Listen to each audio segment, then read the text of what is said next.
I can't believe the games industry just admitted that they're the problem. This is like the Twilight Zone. Recently, developers over at DICE, the guys that are working on Battlefield 6, farming yet another W, have noticed and come forward and said that a lot of players were playing the game under recommended spec and saying that they need to target low-end hardware. What? Is this common sense from the games industry? What timeline are we living in right now? For years now, we've been in a visual state of entropy. We've had these games, millions of dollars, and tons of games that have been completely wasted because they look great in screenshots, but they're utterly lifeless, uninteresting, and in most cases, not even playable for the vast majority of people that are out there. Tell me, what is the point in selling a game that isn't fun or isn't playable? Or in most cases, both. For whatever reason, the games industry has just completely ignored their audience on this, especially when it comes to performance. They've been outpacing us and expecting that we keep up with their overspending and their overcommitment into things that simply just do not matter at the end of the day. Ask any gamer out there, and more times than not, they're going to rank fidelity lower on their list than performance and whether or not a game is fun. Whether it's Unreal Engine 5 upscaling, RTX hair physics, we have been in a performance crisis for far too long, and it is time that the games industry does something about it. Now, I'll admit, performance has always been a bit of a blind spot for me. I overinvest into my hardware, I do a lot of video editing, and more times than not, I can just brute force my way through whatever technical issues a lot of other players are running into. It's not that I don't see the complaints, I just rarely experience them myself, and I usually try sticking to talking about things that I actually have experienced firsthand. But with the mountain of tech debt and the Unreal Engine 5 slop that's just been flooding into the market over the past couple of years, even I have started hitting walls, and I, like everybody else, cannot justify upgrading my hardware just to be able to pay for somebody else's mistakes. It feels like the bigger the budget, the worse the performance. These massive AAA projects demand more and more just to run, and when the games themselves are unfun, pandering to audiences that don't exist, and run like absolute dog water, you're left asking, why even buy them at all? That question has been absolutely brutal for the games industry because we've seen more and more high-profile releases failing right out of the gate. And we all know the pattern by now, the flashy screenshots, the cinematic trailers, the in-engine cutscenes that look nothing like the final game once it's released. And then when the release date does come, what we get is lifeless, boring, stuttery garbage half hidden under aggressive upscaling, crashing, freezing, sometimes literally unplayable. You'd expect poor optimization out of indie or AA teams, smaller studios with fewer resources, less experience, struggling to get every ounce of performance out of their games, but it's the opposite. It's nearly every AAA release that's showing up broken because these companies don't understand their audience and they prioritize their release dates and marketing over performance. Hell, most of these companies straight up lie about their system requirements. Look at Monster Hunter Wilds, maybe the most prolific example of a bait and switch this generation. On Steam, Capcom listed the minimum spec as a GTX 1660 and recommended as a 2060. What? This game barely runs on a 30 or 40 series card, which is exactly why one of the most popular games of 2025 is now sitting at mostly negative reviews on Steam. The good news is, if you can call it that, it seems like some of these studios are finally waking up to it. They've realized that if they keep overshooting their audience's hardware, well, their games are just going to tank no matter how good they look in a trailer. In an article from Eurogamer written by Connor McCarr titled Battlefield 6 Dev says a significant number of users played the game below minimum recommended specs, as EA points to the importance of weaker hardware. They write a substantial number of Battlefield 6 open beta players were playing the game on or around minimum recommended specs, according to technical director Christian Bull. In an interview with Eurogamer, Bull broke down some of the user data of the initial wave of PC players who hopped on to play the game earlier this month, stating that of the millions of players who were jumping in, a sizable portion of them were doing so on lower-end hardware. Speaking about some of the lengths Battlefield Studios and EA went to ensure that the game was playable on older setups, Bull stated, "We built maps and had to go to our artists and tech artists to adjust these maps so they were more performant. We put a lot of effort across the board to make sure that performance targets were set, and whether you're on minimum spec or ultra spec, you're going to get the experience we're targeting." When asked about how important it is to serve minimum spec players at a time where PC hardware is getting more expensive due to bloated prices or general economic challenges right now, Bull responded by saying, "Minimum spec is certainly one of our most important specs. It's super important from both a commercial and a business perspective. We want as many people playing our game." Bull continued with an anecdote from earlier in the game's development. We did a lot of analysis. We did tests on the game on a wide range of hardware above and below our minimum and recommended specs. We figured out what we can hit, what we need to hit from a business perspective, and that was to capture a wide audience on PC. It's been super critical. While I appreciate these developers finally taking notice, anybody could have told you this. Steam publishes a monthly hardware survey, and the GTX 1650 ranks number 4. The RTX 2070 ranks number 10, and everything else in that top 10 list is either mid-tier 30 or 40 series cards. Yet for some odd reason, we keep seeing these people wanting to flaunt NVIDIA's latest AI upscaling, RTX hair path tracing, and Unreal Engine 5's push button detail, features that most players can't even use. And all this time that's being spent chasing these tech flexes is not being spent optimizing these games for the hardware that their customers actually own. This is an industry-wide self-inflicted wound. Unreal Engine 5 deserves part of the blame, given how many games have been coming out on that engine. It gives developers way too many shortcuts to cover up for their mistakes rather than actually fix them. The result is a lot of bloated file sizes, technical debt, and a generation of developers that probably aren't even going to know how to be able to solve any of their own performance issues. But it's not just the engines that are making this worse. It's hardware companies that are complicit in this too. NVIDIA keeps pushing features like DLSS frame generation, essentially covering up for unoptimized code by having AI generate extra frames. Instead of actually addressing any of these root issues, these tools are giving publishers and developers more excuses to ship broken games and rely on hardware gimmicks to be able to mask it. Now, with that said, Tim Sweeney, CEO of Epic, the creator of Unreal Engine 5, is still right with his recent comments regarding the criticisms of the engine, where he had said, "The primary reason Unreal Engine 5 games don't run smoothly on certain PCs or GPUs is the development process." Going further on to say that many developers begin developing games for high-end hardware, then optimizing and testing on lower-spec devices in the final stages.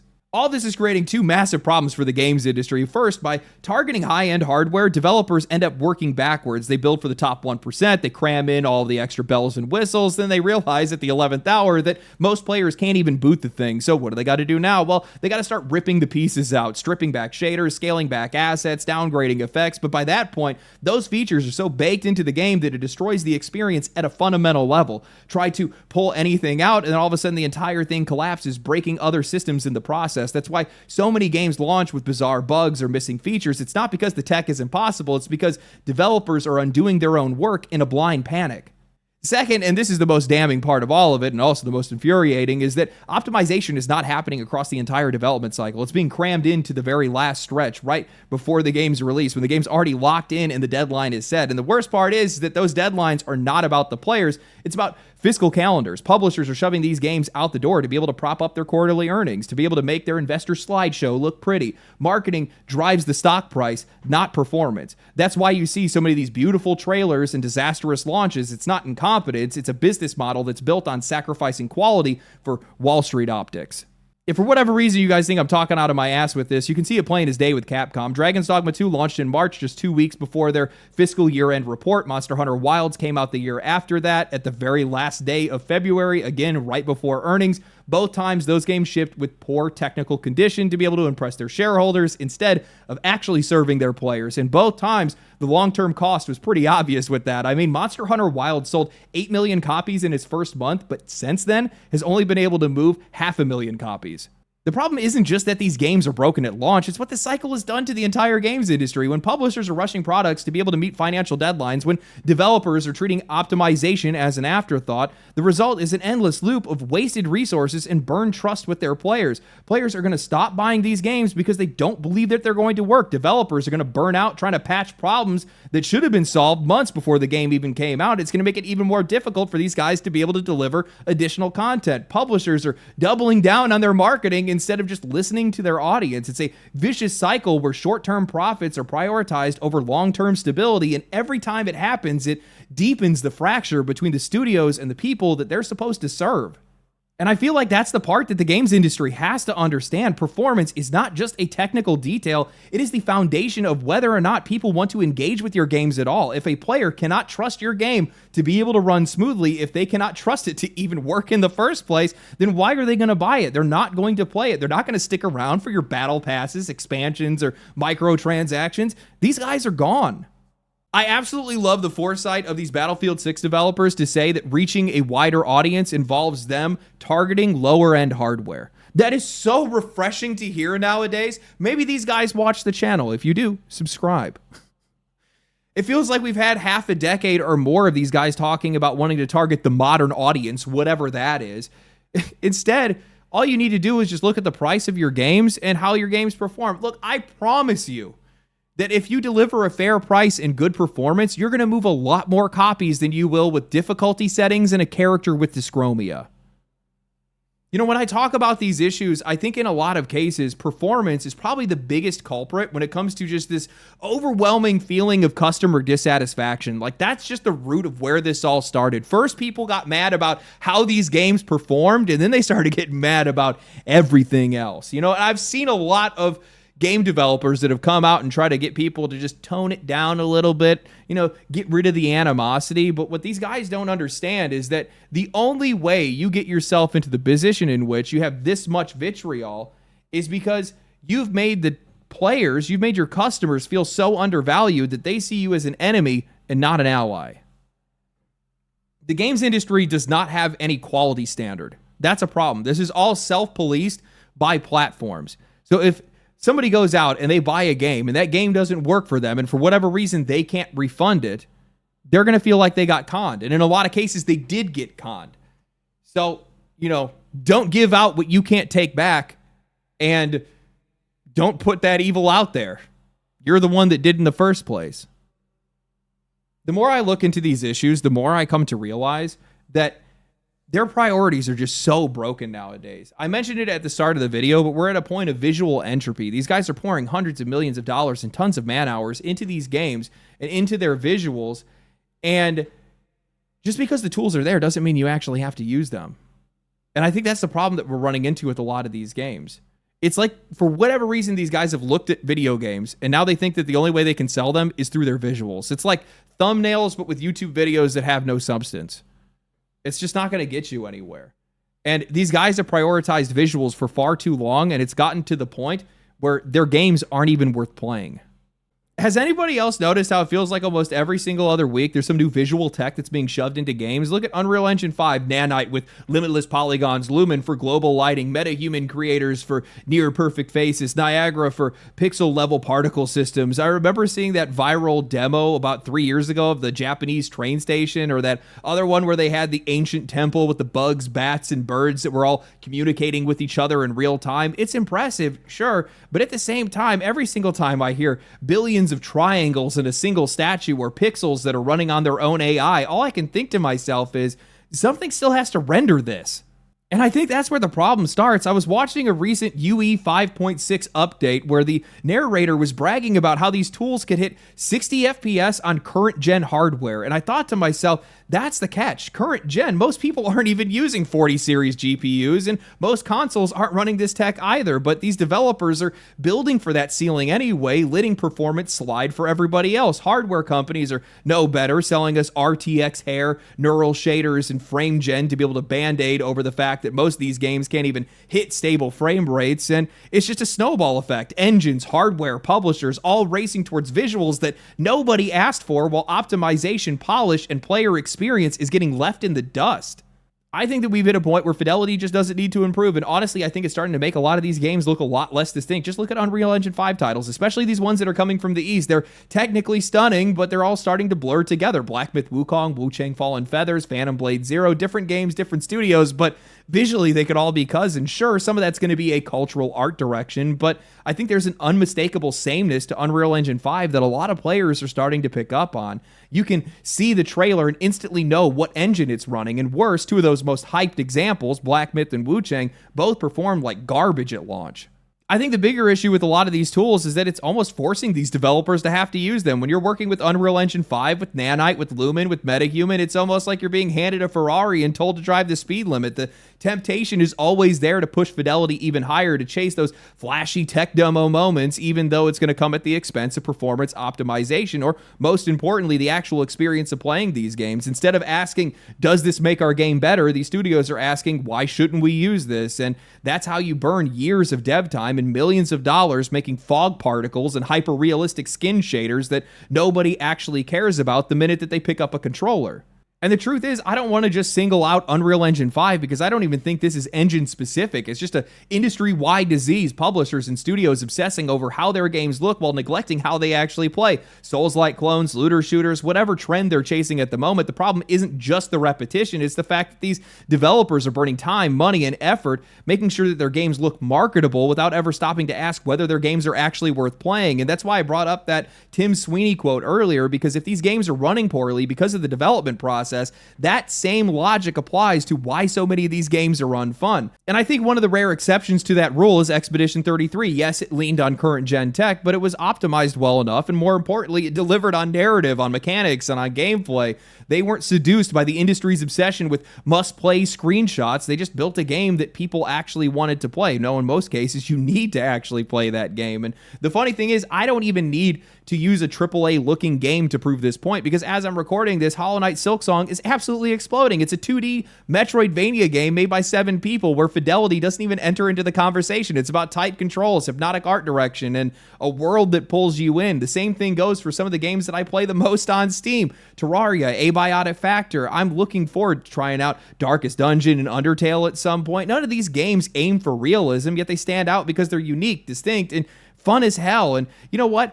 Randomly, I played a demo for a game called Shroom and Gloom in one of my last videos, and my comment section was flooded with people asking me what that game was, despite the fact that I pinned it in the comment and people just ignored it. But nobody cared about the fidelity. They just cared because it looked fun. The most frustrating part of all of this is how much money is being set on fire and how many games we are probably losing out on as a result of that. We're talking about hundreds of millions of dollars that's being poured into tech showcases, into systems that make trailers look pretty, but collapse the second you put them into the hand of players. Studios are treating visual fidelity like it's a centerpiece of the meal when in reality it's just the garnish on the side. And when these projects flop, that bill doesn't just disappear, it's getting paid off in layoffs, studio shutdowns, and entire teams that get to watch their work get buried because leadership won't stop chasing screenshots.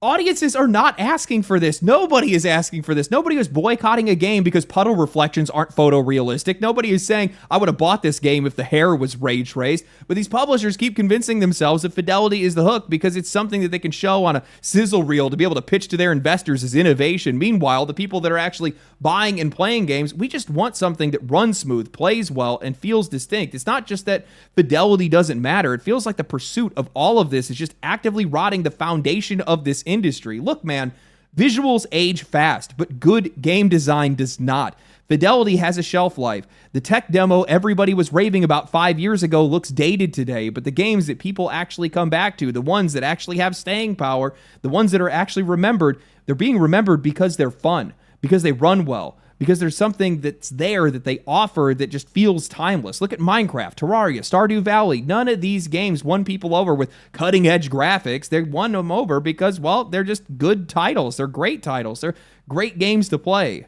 This obsession these guys have with chasing realism isn't just wasteful, it's disposable. Studios burn mountains of cash on fidelity that's outdated the moment the next graphic card cycle drops. They're mortgaging their futures on tech that doesn't hold any value while ignoring the fundamentals that could actually keep their games alive. And the players, we can see it. That's why so many of us have started drifting towards indie and AA titles instead, because those games might not be pretty in a AAA sense, but at least they're built to last. And I think that's the tragic irony in all of this, is that all this tech, all this power, all these tools, and instead of elevating games, all they've done is just driven the industry into a corner. Developers feel obligated to use every single shiny new feature. Publishers demand graphics that sell in screenshots, and the players, we're the ones left holding the bag with bigger installs, worse performance, and a shallower experience. It's not progress that we're seeing, it's just entropy. We're seeing a lot of wasted effort. We're pouring more and more in, and we're getting less and less out of it. Meanwhile, the games that people actually love, the games that are breaking through, aren't doing it with RTX reflections or billion triangle statues with tons of pixels inside of them. They're doing it because they have clarity of vision, strong design, and a respect for players' time. And that's why this whole conversation around fidelity and performance, I think it matters so much right now, is because if the industry keeps going down this road, chasing tech instead of craft, they're not just going to see more broken launches, they're going to see the players just walk away altogether. I just don't understand what their expectations are. If you're going to continue to ramp up the power demands of a lot of these games, yet at the exact same time, the vast majority of your customers cannot afford to be able to have that hardware to be able to play some of these games, how are you supposed to make any money off of that? Do you realize the financial condition that a lot of people are in today? Look at the GPU market and how many of those things are being scalped and how high the prices on some of that stuff is. It's always funny when I see these companies lean into some of these features that are like 50 series GPU specific. What use is that going to do for the vast majority of people that are out there? Especially if you go and you look at some of the stats that are on Steam. Most people do not have these GPUs, and they probably aren't going to have them, or are likely just going to skip that generation entirely. And, you know, the consoles are in the same position as well. They're barely eking by with some of these games being able to have decent performance for people to be able to play them. And some of that falls on the hardware itself, but I think a lot of it falls on just the general ambition of some of these publishers and developers. You know, a theory that I have is that a lot of genuine talent has just left the games industry. And the only way that they know how to compete is on visuals now. And that's one thing that they have in abundance because apparently artists are a lot more available than programmers or video game design visionaries that actually know how to make something of value.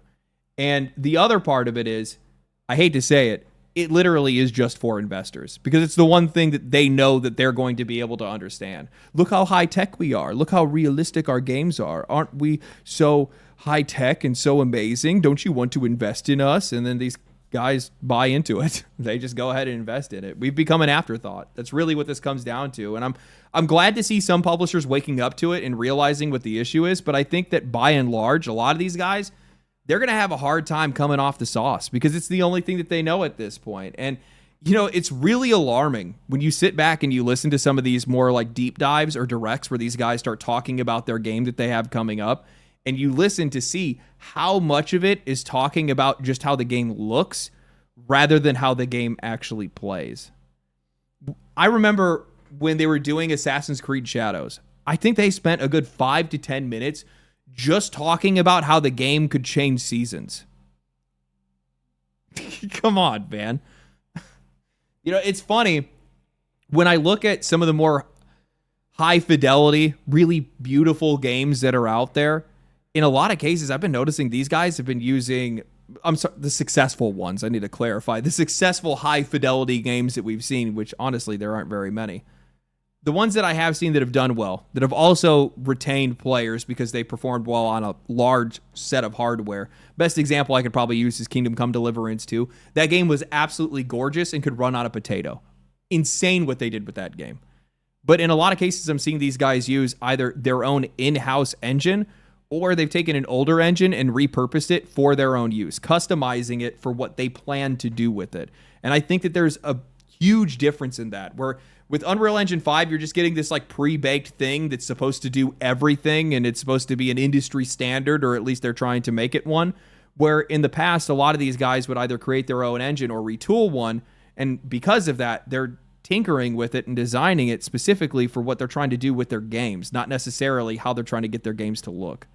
And there's a complete difference in vision with that. But I hope things change. I hope that people see more of this. I hope that, you know, if you're seeing a company like EA waking up to it, hopefully some of the bigger publishers take notice of it as well. But chances are we probably won't. Let's just be happy that we get one win, I guess. Anyway, hope you guys enjoyed the video. If you guys did enjoy the video, like the video, subscribe to the channel, comment down below. Tell me about your worst video game performance experience. I'm down to hear it. Outside of that, that's all I got for the video. Follow me on Twitch. Follow me on Twitter. Catch me live on Fridays today. I'll catch you guys in the next one. Stay cool, stay righteous, stay safe. Peace. Family, family, family, family.